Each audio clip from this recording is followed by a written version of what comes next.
around you who always behave like victims? People who always blame others for bad things that happens to them.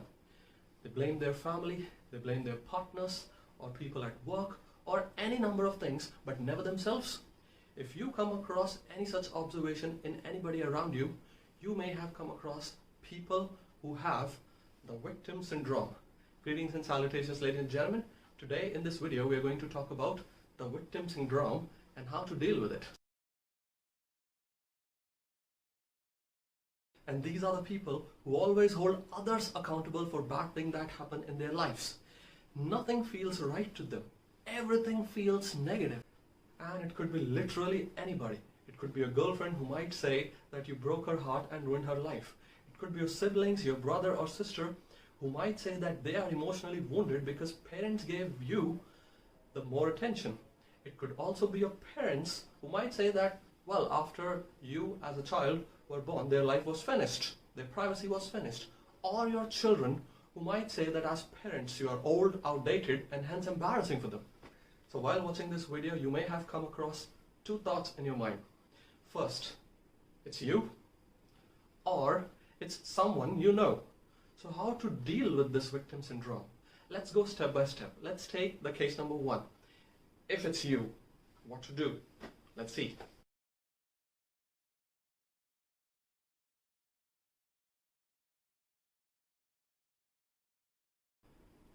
Well, blaming others may provide you a momentary self-satisfaction, but in the long run, it's definitely damaging and will earn you enemies. So stop blaming others. The best thing that you can do is look into the mirror and ask yourself whether you want to hold those grudges, those bad feelings, or you want to just move on. The best thing is to move on. Now, I'm not saying that you always move on. Sometimes, yes, you have to fight back.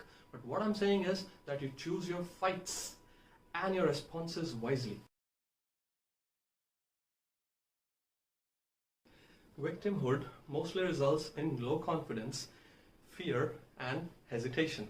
So the best way to deal with it is to fake confidence initially. Dress well, portray good posture, make eye contact, interact with people, and exercise.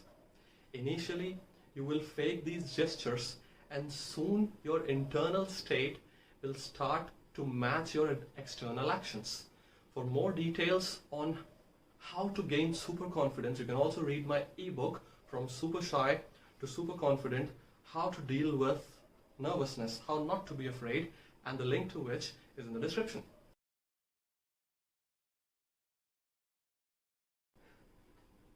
Victims often hold on to their negative feeling of bitterness and anger from their past events and experiences. This shapes everything that they do in their regular life and causes them to negatively interpret more or less everything and everyone, even if people approach them with positive intent. So it's better to let go of bad feelings and forgive and forget. The victim finds failure in everything. The survivor finds opportunities. The victim finds reasons to halt. The survivor tries to keep pushing forward. The victim gets jealous of one's success. The survivor gets inspired by it. The victim surrounds himself with self-pity. The survivor confronts his circumstances. The victim argues with life. The survivor embraces it.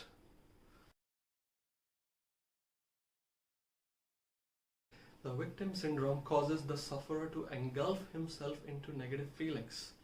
So, people must confront those negative feelings by immediately switching those feelings into positive, by trying to recall the good things that happen in their life, to overpower those negative feelings. And now comes case number second, when someone else has the victim syndrome, and how you should deal with it. So let's discuss. The people with victim syndrome have a bad habit of blaming everything on others and guilt-trapping them. So the best way to deal with such people is to set your boundaries with them and maintain only limited interactions when necessary. That's all. Now this doesn't mean that you literally solve their problems. No, you don't. This simply means that you acknowledge their feelings that they can't do anything about their situation. And then you ask them, what if they had the power to deal with their situation? And then help them brainstorm the ways to do it. Try pointing out the good things about them. Highlight their achievements to them. Show your affection towards them and slowly bring them out of their hopelessness and push them to hopefulness. And finally, if none of the above works, advise them to consult a therapist. Thank you for watching this video. I hope this video was helpful, and I'll keep coming with these kind of helpful lessons. Thank you for watching again. Have a good day.